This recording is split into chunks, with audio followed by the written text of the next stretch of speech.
Hello, hello. Welcome. Come one, come all to Southeast Iowa Union Sports Talk on this June the 20th of 2023. We're about midway through summer sports season. If you count the playoffs, that is. We're more than midway through the regular season. We are powered, as usual, by Fairway Food Stores, as well as the other ads that you'll see down here at the bottom of the screen. I got my main man, Hunter Muller, with me. How you doing, Hunter? Not too bad, man. How about yourself? Pretty good. Good. Nikki Brackets, thumbs up, thumbs down. How are we doing? Doing pretty good. We gotta give Nick a new nickname now. We gotta give Nick a new nickname. A nickname? Give me Nicky Brackets anymore. Why not? I don't know. Well, I guess he can, but Maybe we'll do an NFL playoff challenge or something so he can put his nickname up to the line or something like that. We should have done it for the NBA, but we didn't. good point. We should have. So we'll figure it out. Maybe baseball. This is a baseball show right now. We'll do an MLB thing. Okay. I have a local. They can say Nicky Brackets if he wants. I was just trying to. All right, Nicky Brackets forever. Until we get a good trophy, we gotta at least keep the nickname so he's got some sort of thing showing that he won the bracket challenge. For anybody who hasn't been just watching every episode, we had this big bracket challenge, and somebody tried to cheat to win, but Nicky Brackets vanquished him at the end. Right. Blah blah blah. Anyway, if you're watching this, you're watching on Washington Live, Mount Pleasant Live, or Fairfield Live Facebook. Yep. Washington Live YouTube. Where else, Hunter? You can also catch us on Spotify, Washington Live Spotify. Listen to us in the car while you're driving. Don't watch us on video on Spotify while you're driving, but if you really want to, you can. Don't. But you have one of those vans that has the TV in the back. There you go. Put it on for your kid. There you go. My kids have been pretty hard into Veggie Tales and Daniel Tiger lately. Oh, there you go. So it's been flying through. Anyway, you ever watch Blue? Never mind. Let's see here. Let's talk a little bit about some sports on Sports Talk. Yeah, how about we do that? I guess I should start out because I was with two of our teams last night, Mount Pleasant and Fairfield. What do you think? Softball or baseball first? Let's do some baseball. Had a real exciting ending there. Yeah, actually, let's do some baseball. Those were the more exciting. One of the games. One of the games was down to the end, I guess. So I was on hand last night. Fairfield Mount Pleasant baseball is a very intense rivalry. In fact, I'll click on it right here to see how close the games have been in the years. But it just seems like one of those rivalries where a few years ago they were at the top of the conference. There were 2 or 3 years in a row where the doubleheader at the end of the year was basically the conference championship. And then they both kind of took a little bit of a dip together, funny enough, and they're both kind of back on the rise a little bit together. So there haven't been a lot of blowouts in this series. The last 4, at least, 4-run win for Mount Pleasant last year, 1-run win for Fairfield, 1-run win for Mount Pleasant, 2-run win for Fairfield. So coming into this game, they played 4 extremely close games in a row.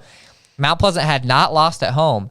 And then last night in Game 1, Fairfield 13, Mount Pleasant 0. And every single one of those runs were scored in 2 innings. In the 3rd inning, Fairfield got 8.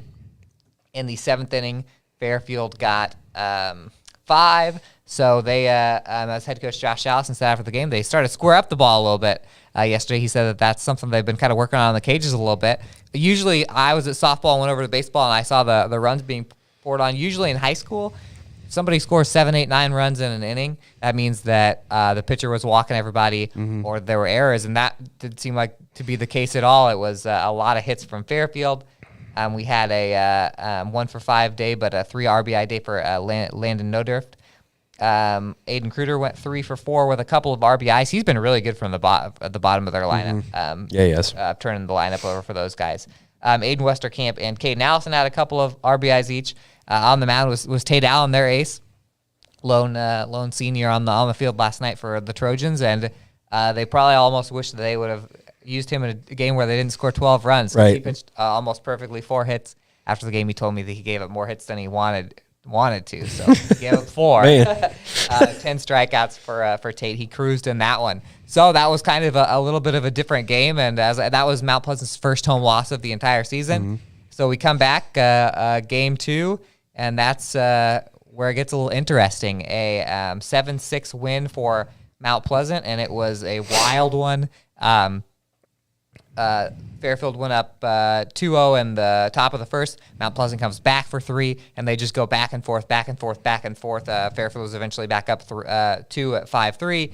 Mount Pleasant takes the lead. Fairfield ties it, basically. It looked like it was going to be a long night. In fact, a lot of people had made comments to me about how long of a night it was going to be when it was, 8:30 and we were in the bottom of the third. And all of a sudden, things kind of snapped into place. Dane Burkhart for Fairfield, who pitched a complete game, he settled in real well, a freshman for them. And then Zarek Vanghouse pitched pretty well for Mount Pleasant. Peyton Higgins came in. They had him for the last couple innings. Mount Pleasant loves using Higgins as not even a closer, just a last 2-3 innings type guy. And the runs slowed down. Fairfield stranded a couple in the top of the 7th, top of the 6th, one of those two. And bottom of the 7th, bases loaded for Mount Pleasant, 1 out. Carter Amos at the plate. He had been struggling and had a pretty good night already. He had 3 RBIs coming in at bat. It was like, here's the moment where it might be a game-winning hit or a clutch double play to send it to extra innings. That's a hit by pitch, walk-off hit by pitch. Carter Amos and Mount Pleasant 7-6 in game 2. You'll take a win any way you can get it. That's right. I can tell you the Panthers didn't celebrate any lighter because it was a hit by pitch. Right. I think my only walk-off in history, I believe, was a walk. Hey. And never a real one. Statistically, you still get it. It's still a positive statistic. Carter 2 for 3 with 4 RBIs in that second game. I actually checked the team RBI page just to see if he's caught up to the rest of the group, and he's 1 behind the team lead now for the season. Zarek Vanghouse, Jake Insbinger, 2 hits each. And for Fairfield, we had a pretty nice day for Caden Allison, 1 for 2, couple RBIs. I think Caden has turned into their most solid hitter. Yeah. When he steps up, he's going to hit it hard. RBIs from Nodrift, Burkhart, Talon Bates, and Kruder again. So a lot of the usual suspects there. Burkhart took a tough loss because he threw 6 and a third innings, a complete game, and pitched pretty well against a Mount Pleasant lineup that's been kind of going off the last couple of weeks.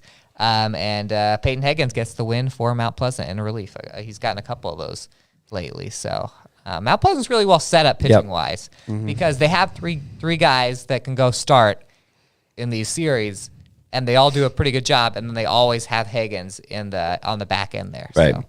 And I kind of said that from my perspective, that was one thing that Mount Pleasant had. They had a nice little rotation of pitchers that they could go and use there. So yeah. But after the results, right now, I believe Burlington after this week's games, I believe Burlington has clinched a share at least. That's as low as they can go. I was talking to somebody about that. I believe a share is the best they can get, but Mount Pleasant has a chance to, if they win out, and obviously have to have Burlington. Yeah. Everyone has to have some help from Burlington basically on the, or some help from the other team playing Burlington, I guess. Right. But well, Mount Pleasant in that case would be hoping for some help from the Washington Demons because that's Burlington next week. Yep. Who did Burlington play? Fort Madison or Keokuk last night? I believe it was Fort Madison. Fort Madison. Because Washington played Keokuk, yeah. That was I believe Burlington, I have to double check, but I'm pretty sure they took care of business. It looks like they're 10-1. So Burlington has clinched a share. They're 1 result away from their magic number is 1 to clinch the conference. And but it's a fight for second. Mount Pleasant and Fairfield 6-5 and 5-6. And then really a couple games can make a difference between the Fort Madison, Keokuk, Washington down there, obviously. Yeah. A couple games swing the other way, and those two teams could make it. Those, I guess. Yeah. Basically, everybody below Burlington could jump up into second at any point. With a couple results going their way. Yeah, 6-5, 5-6.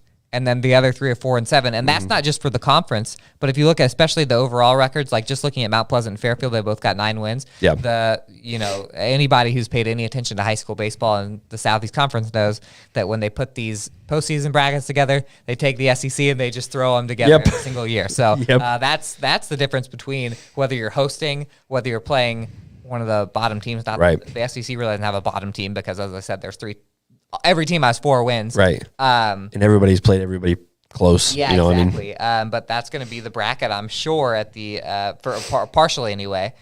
So you want to Burlington will be in it because they're in a higher class. But so you want to get some wins here. It's a pretty important because I think they come out with those brackets. I think they come out with small school this week, big school next week. So only a couple games before that happens. Softball wise, Fairfield.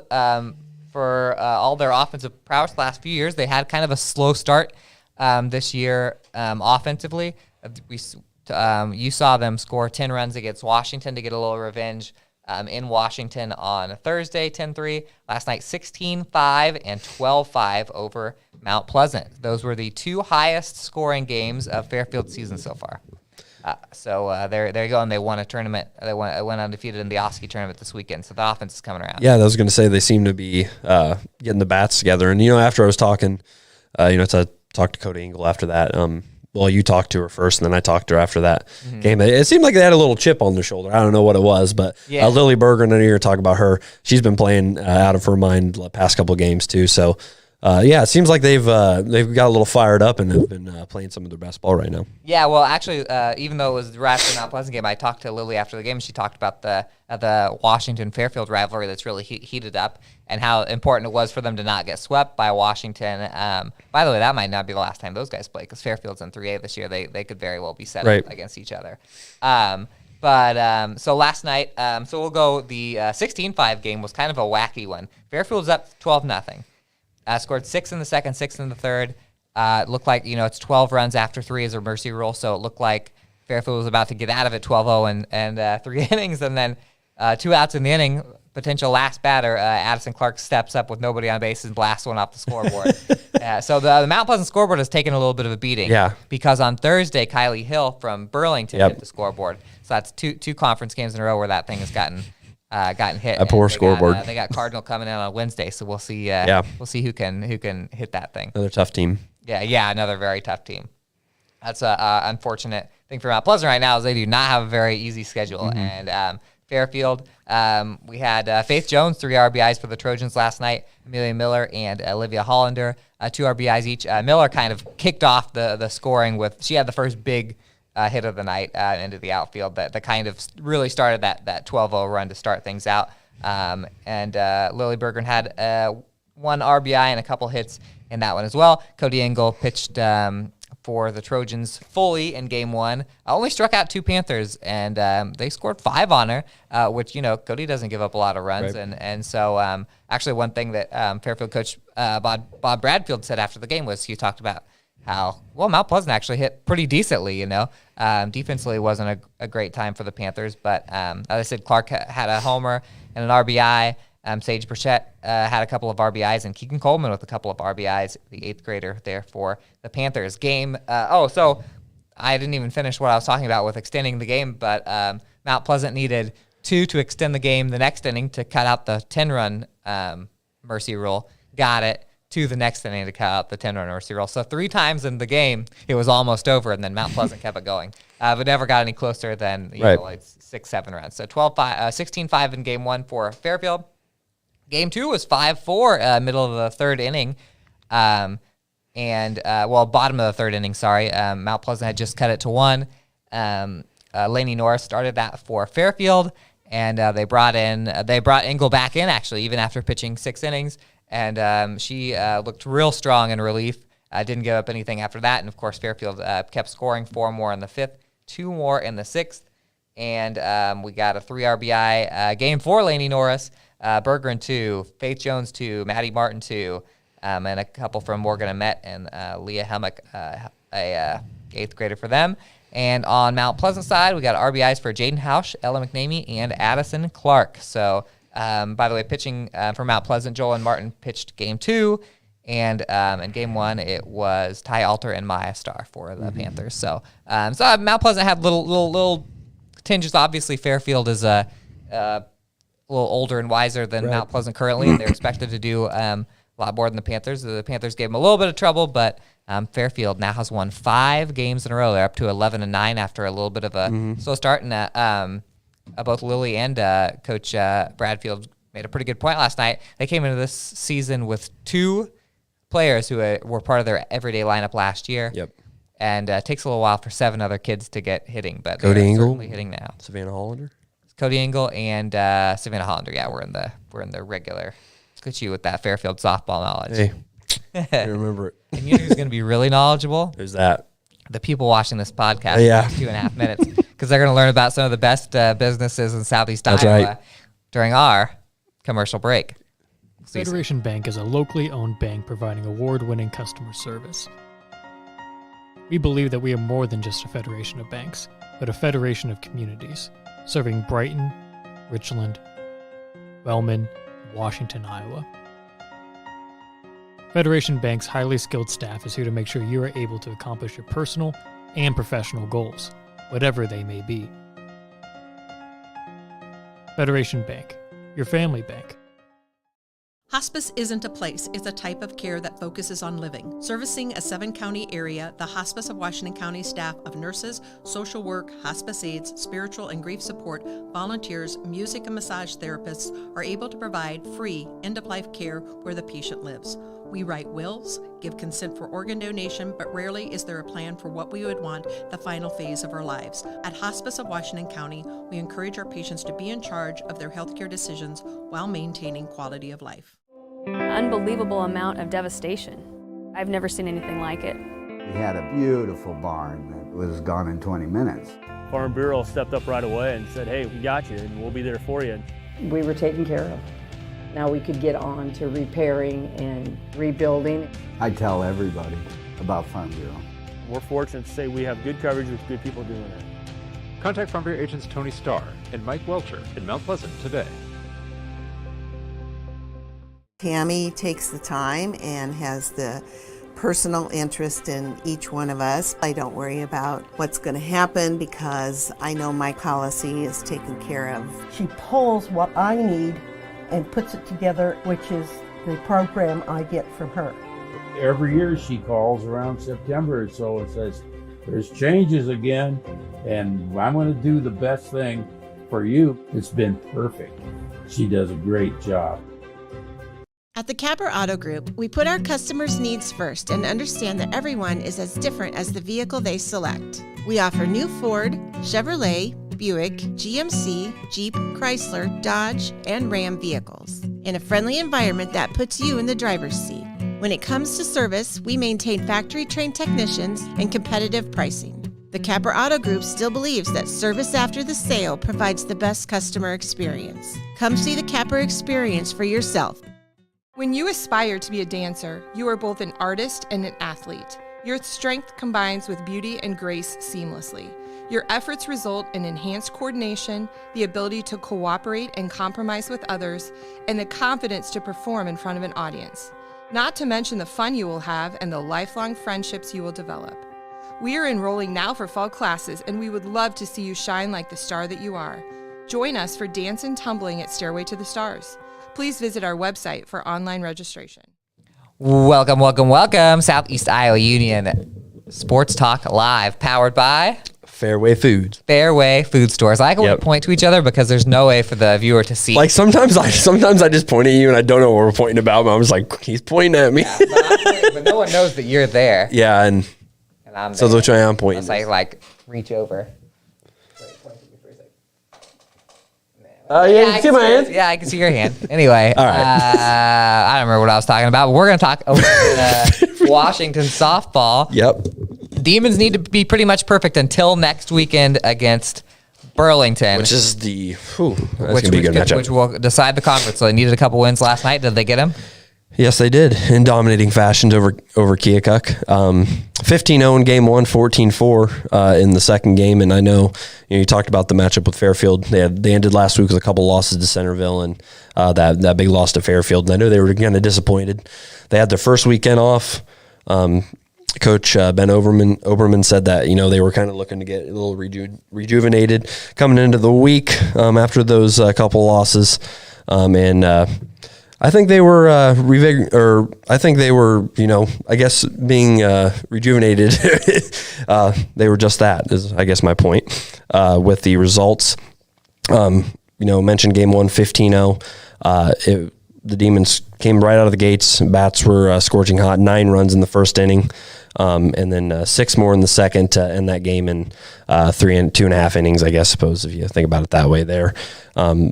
Washington rattled off 10 hits in those two innings. Ella Griner, Colby Griner, and Kendall Hendrickson all had 2 hits in those 2 innings.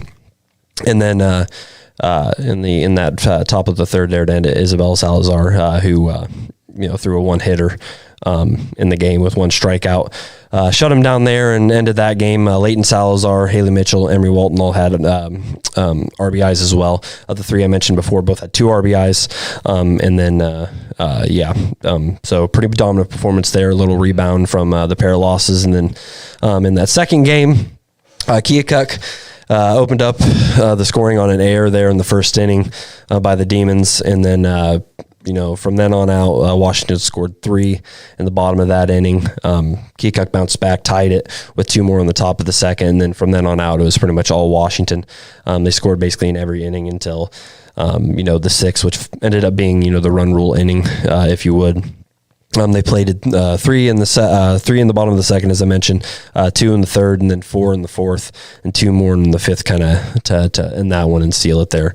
Leighton Salazar, one of the better younger players we covered as a freshman there.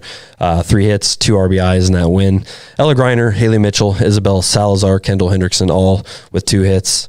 To go along with that, Mitchell as well had 2 RBIs, and Colby Griner, Olivia Anderson, Isabel Salazar, and Emery Walton all had an RBI in that second win as well. In the circle, Colby Griner, Hallie Cuddyback gave up a combined 4 runs on 8 hits and 5 strikeouts. Cuddyback got the start. Griner came in to relieve to seal it there, and then. So a couple of big wins after a tough end of the last week. The Demons are now 16-10 on the season, and as you mentioned, 9-2 in the conference, and they will have a real shot to got to beat Keokuk on Thursday, and then a loss, Burlington loss would be huge, but if Burlington doesn't lose, Washington will have to look to spoil the Greyhounds next week. We have to sweep them next week to get it. If Burlington, if everything happens like it's supposed to, which would mean Burlington and Washington both win. Yep. That would mean that Washington. That means they can't tie because either Burlington wins one and they clinch, right, or Washington sweeps them next week. So that would be pretty. Burlington's 11-0. Pretty exciting. Yeah, Burlington's pretty darn good at some softball. Yeah, they are. I was kind of looking way ahead. So the small school postseason brackets should be out between now and our next show. And Fairfield down in 3A this year. They were in 4A. In fact, almost beat a really good Winterset team in the regional final last year. Washington is going to be one of the toughest teams in the area. Mid-Prairie is still 3A. And just looking through the 3A rankings to see where they're going to wind up, you have local teams like Davis County, 3. Solon ranked 8. Sheraton and Albia, 10, 11. So there are a lot of really good 3A teams. You'd hope you wouldn't run into Williamsburg, who's number 1 up there. Who's a little further away, a little closer if you're in Washington. So I kind of wonder how everyone's going to get split off. And not to jump, just looking at the softball area, it's it's kind of crazy, how close everyone's playing against the ranked teams. Like Mid-Prairie beat Regina, who's number 1 in class. Well, I don't know the latest rankings about Regina, but Regina was number 1. They are number 1. Is number 1 in class 2A. Mid-Prairie stole 1 from them. And then, Cardinal played number 1. Who did they play close? I saw your tweet. They beat Sigourney and they almost beat Davis County. Davis County was number, so Cardinal was 2A, so they won't be in that. But just jumping around, just basically talking about, how good the softball is, long story short, is what I'm saying. It doesn't seem like it's going to be that year. There are a lot of years in softball because of pitching and just general stuff. It's like you got 2 teams that just bulldoze everyone until the regional final and then they finally play. I think it's going to be a tough one for the girls' union to figure out what to do down here. Right. To figure out. And I do not think that it is impossible that Fairfield and Washington would maybe get a 2 and a 3 seed type thing where one of them would have a play-in game to play at the other team, so they would more likely play. Again, I don't think that's, I think it's about a 50-50 chance that they end up in the same. And doesn't Mid-Prairie play, maybe Mid-Prairie played, who did Mid-Prairie play? Fairfield? Or Mount Pleasant? Mid-Prairie still got Mount Pleasant. To play. They played Mount Pleasant. Yeah, they have already played. But I think they play. They play Washington, correct? I think so. Coming up here because Mid-Prairie plays at baseball at Fairfield today, but I think they got Fairfield softball against Washington and Mid-Prairie later in the year. So I'll look that fact up while you tell me about Washington baseball. Yeah, for the Demons, I'm obviously split with Fairfield last week. This week, real rough go for the Demons against Keokuk, and they're a pair of double headers here in Washington.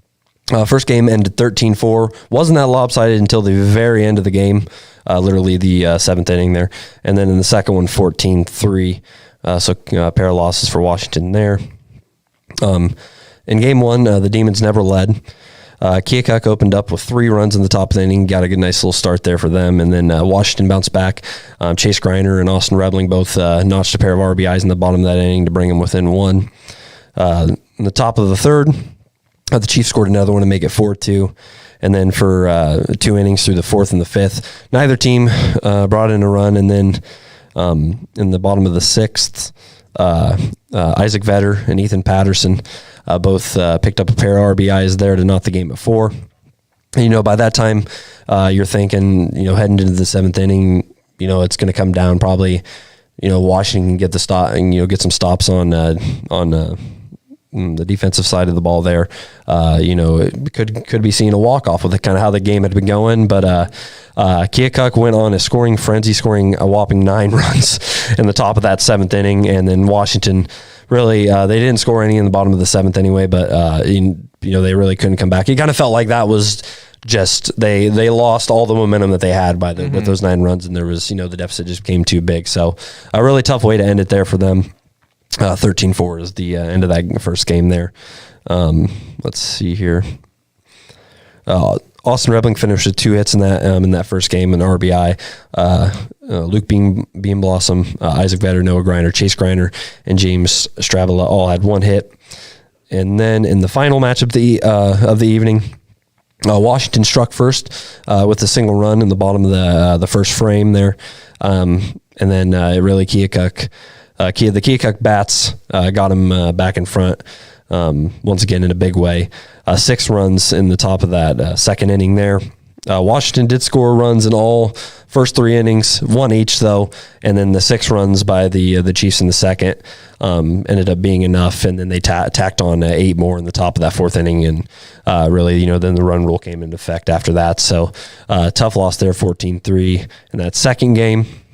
Isaac Vetter, Ethan Patterson both had 2 hits in the game. Vetter tallied the 1 lone RBI in that one.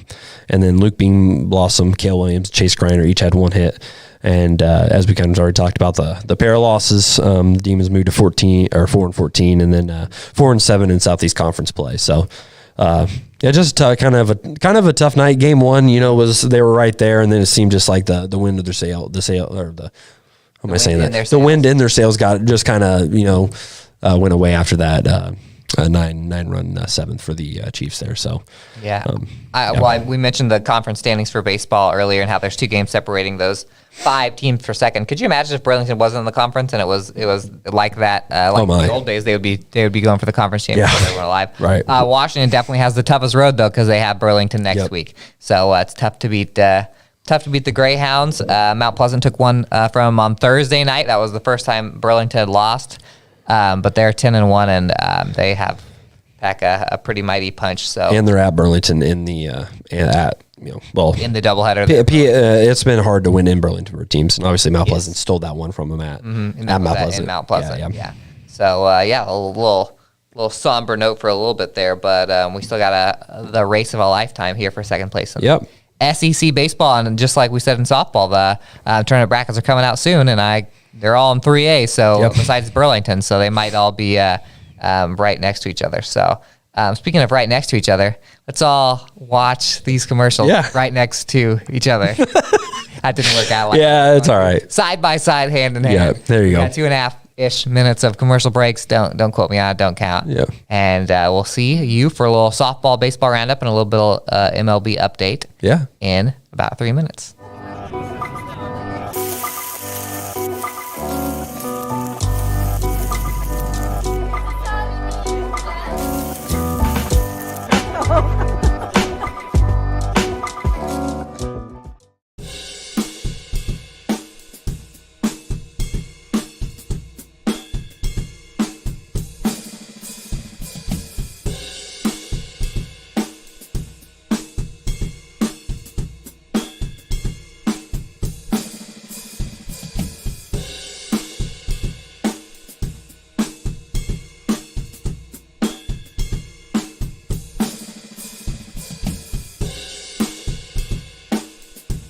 Family owned and operated by Andy and Sarah Ross, Ross Auto has been your vehicle repair and maintenance headquarters since 1935.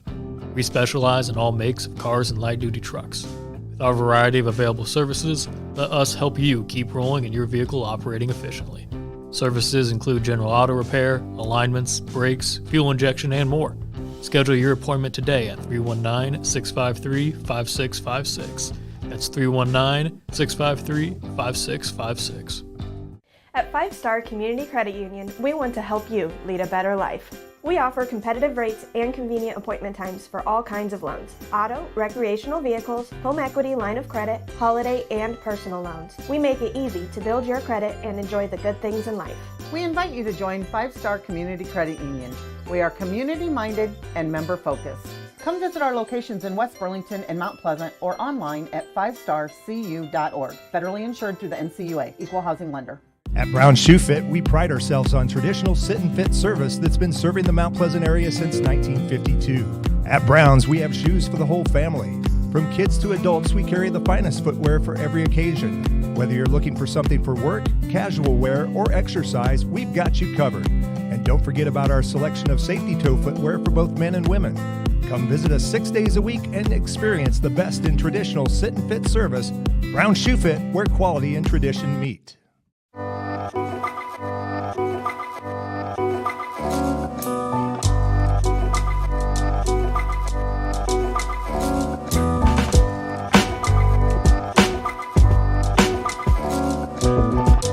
Bring the kids and share the memories from steam engines, antique cars and trucks, tractors, gas engines, and horses. Maybe your memories are of great food from the North Village to the Log Village, or learning how to square dance over at the Dance Barn. This is the place where memories are made. Make plans now to enjoy the history of the past at the 2023 Midwest Old Threshers Reunion, August 31st through September 4th in Mount Pleasant. Visit oldthreshers.com for more details.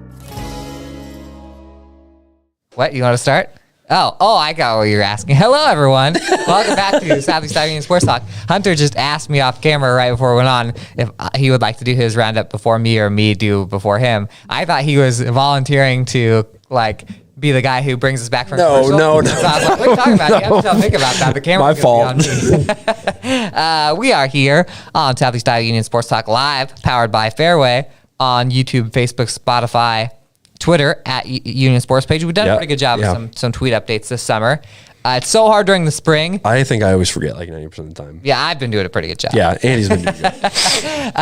It's so hard during the spring because you're cold and you're at track and golf and stuff, and it's hard to. But then back in the summer, I get back into my Twitter flow, so you can watch us for updates. Hunter will be bringing you at-bat updates of the Columbus Highland softball game tonight in Columbus. Yep. I will be in Wellman for a little Mid-Prairie Fairfield baseball. Big one. Teaser about what's going to happen on the Twitter tonight and the newspaper when it goes in. You want to start? You start. Yeah, I can start. Yeah, sorry for screwing you up there at the jump. You're like, what? But we had some small school softball last night.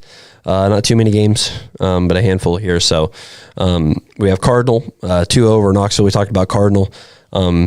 Being the record doesn't show it, but Cardinal is a very dangerous team if you look at it that way.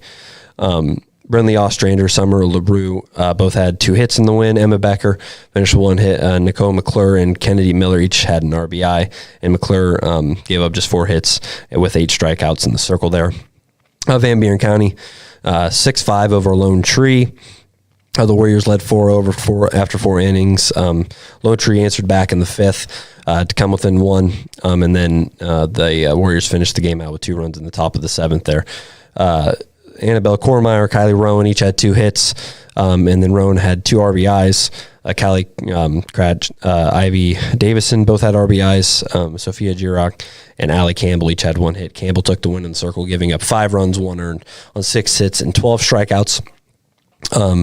And then Highland, 12-0 over New London. The Huskies went on, they led New London. What am I reading my story here a little? I messed up my own story. No, you're good. You're good. Bail you out right now. But the Huskies scored 9 runs between the first 2 innings. That's what I was trying to read. And then they scored 3 more in the 4th, and then the Tigers could really never make the comeback there. So a little shutout win for Highland there. West Liberty 4-1 over Mid Prairie. The Golden Hawks suffered a pair of losses on the night. West Liberty scored 2 in the 4th and 2 more in the 6th to get by the Golden Hawks there. Mid Prairie scored 1 in the top of the 7th, but that's as far as they could get there in that first game there. And then in the second game, 15-1, as I mentioned, Mid Prairie trailed 4-0 for 2 innings against the Comets, and then they scored. The Comets scored 4 more between the first and second frame there, and Mid Prairie was able to cut it to 3 with a single run in the 5th, but the Comets went on to bring 4 more home in the 6th and 7th there to pull away in that one. And then Mediapolis 15-3 over Winfield Mount Union. WMU actually led 2-0 after the first inning, but the Bulldogs scored all of their 15 runs in the 3rd. Anna Anderson led with 2 hits in the game. Quinn Smith finished with a hit and an RBI. Ella Khan had an RBI as well. And Keely Malone and Katie Miller each had hits. And Sigourney against Keota. Sigourney wins 15-1 over Keota. After 1 inning, Keota was down 7-1 to the Savages. And then they went on to score 4 in both the 4th and 5th inning to seal it there. And then in the doubleheader between those two teams, Sigourney took the second one 18-0. There we'll run through this last one here. And then Holy Trinity Catholic 9-0 over Hillcrest Academy.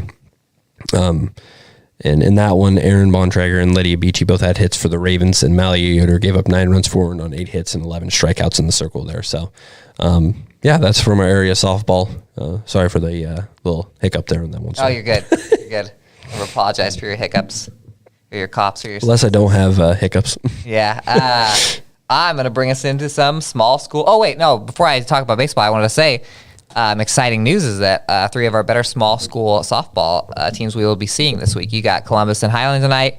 Cardinal is at Mount Pleasant tomorrow night, so we'll see some of our area softball teams I think have the most potential to make a deep playoff run. Baseball-wise, Mid Prairie had a big one last night at Bulla Big 2, a doubleheader against West Liberty. Second-ranked Golden Hawks win 3-2 and 6-3 over West Liberty. That was the second-place team in the River Valley South. Mid Prairie came in a game ahead of them, so now they've got that pretty comfortably in hand. Colin Miller had a huge game in Game 1, struck out 9 and just gave up 2 earned runs on the mound for Mid Prairie, and he also had 3 RBIs. By the way, West Liberty was up 2-0. Mid Prairie had to make a little comeback in the 3rd inning in that one. Game 2, Mid Prairie 6-3. Carson Grout 2 for 4, had a homer, a double, and 2 RBIs. So the Golden Hawks in good position in the River Valley South. Van Buren County. Hunter, how many runs is a lot in baseball? 25. Oh, you already knew they scored 25? Yeah. Well, that ruined my little thing there. 25-2 over Lone Tree last night in a Super Conference Caliber game. Should have trusted that you had looked at your scores. Warriors hit 3 home runs. I was taken aback by that a little bit.